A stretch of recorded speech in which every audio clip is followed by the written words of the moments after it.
మాజీ సీఎం కేసీఆర్ పై మంత్రి కోమటిరెడ్డి నిప్పులు చెరిగారు. కేసీఆర్ ప్రభుత్వాన్ని దించుతామని అంటున్నాడు. ఇక్కడ ఉన్నది కరెంటు వైర్ పట్టుకుంటే బుగ్గవుతారన్నారు. తమ ప్రభుత్వాన్ని దించేస్తే బీఆర్ఎస్ భవన్ ను పునాదులతో సహా లేపేస్తామని హెచ్చరించారు. ప్రభుత్వాన్ని కూల్చేస్తావా నీ అయ్య జాగీరా అంటూ ఘాటు వ్యాఖ్యలు చేశారు.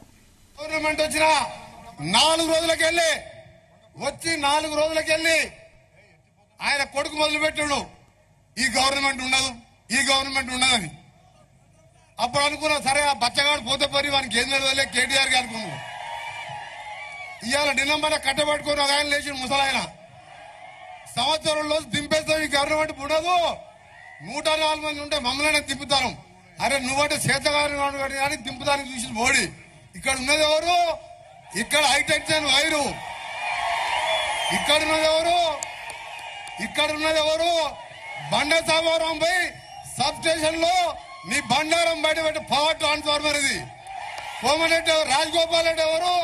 Power transformer. దింపుతావా? దింపితే నీ ఆఫీస్ గురించి చెప్పిన ఆ రోజు ఆయన కట్టపట్టుకొని తిరిగే ముసలాయన అన్న రోజే చెప్పిన నల్గొండలో ప్రెస్ మీట్ పెట్టి మళ్ళొకసారి దింపుతా అంటే రాత్రి నీ టీ ఆఫీసుని పునాదులతో సహా లేపేస్తా అని చెప్పిన. మళ్ళా కూడా చెప్తున్నా, అరే పెద్ద మనిషి 10 ఏళ్ళు ముఖ్యమంత్రి చేసినాం. మీ పిల్లగారి కొడుకు అంటే బుద్ధి లేదు. అమెరికాలో బతికొచ్చిన రాజకీయాలు అంటే తెలియలేదు. ప్రజాస్వామ్యంలో 10 ఏళ్ళు ముఖ్యమంత్రి ఉన్నవాని ఎట్లా దింపుతారా? నీ అయ్య జాగీరా నా కొడుక. ఇవాళ ఇంత కష్టపడి నువ్వు ఎన్ని కేసులు పెట్టావు? ఇవాళ ఒక్కొక్క కార్యకర్త మీద 50 కేసులు ఉన్నాయి. నా మీద 20 కేసులు పెట్టిను. తెలంగాణ పౌరుషం మాతో పెట్టుకుంటావు బిడ్డ కేసీఆర్.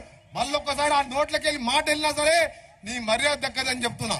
నువ్వు 10 ఏళ్ళ టైం ఇచ్చినావు. నీకు 5 ఏళ్ళ టైం ఇచ్చినావు. పార్టీ పెట్టినా నువ్వేం చెప్పినావు? దళితులు ముఖ్యమంత్రి చేయకపోతే నా మెడ మీద తల తీసుకుంటా. కేసీఆర్ మాట అంటే మాట అన్నావు. అరే కేసీఆర్ ఎప్పుడన్నా నీ వచ్చి నీ తలకాయ అడిగినావు? మేము లక్షల సార్లు అబద్ధాలు ఆడినావు.